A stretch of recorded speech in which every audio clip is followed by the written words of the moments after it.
Ang rice retailer na si Brian, nagpalit na ng presyo ng mga itinitindang 5% broken imported rice. Tinapalan na niya ang mga karatula at ginawang 50 pesos, alinsunod sa itinakdang price cap ng gobyerno.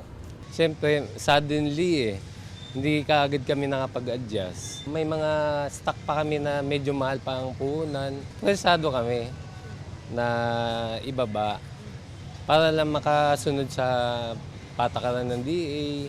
Ngayong umiira lang 50 pesos na kada kilong 5% broken imported rice, ang kita raw nila nasa piso hanggang 2 piso na lang kada kilo, kumpara sa dating 4 na piso hanggang 5 piso.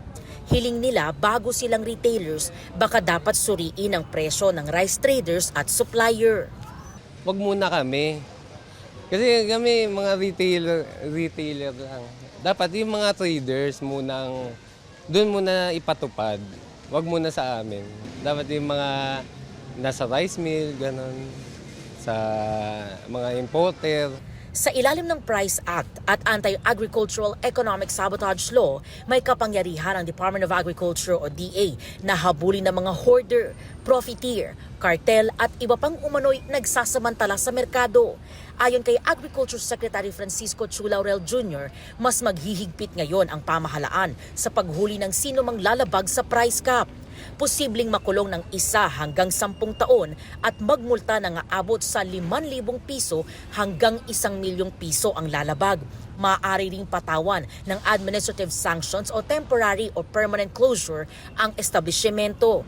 Maaari ding makumpiska ang mga panindang bigas at patawan ng suspension or revocation ng permits at licenses. Yung price cap, temporary lang siya.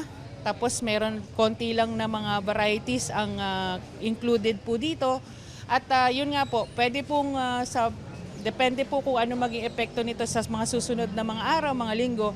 Pwede pong ma-lift ito, pwede pong hindi, pwedeng mapatagal. Pero definitely po, gusto po natin ipaintindi na ito po ay ginagawa natin para po sa kabutihan ng mas nakakararami. Pero meron din naman po tayo, of course, yun, pag-uusap with the industry.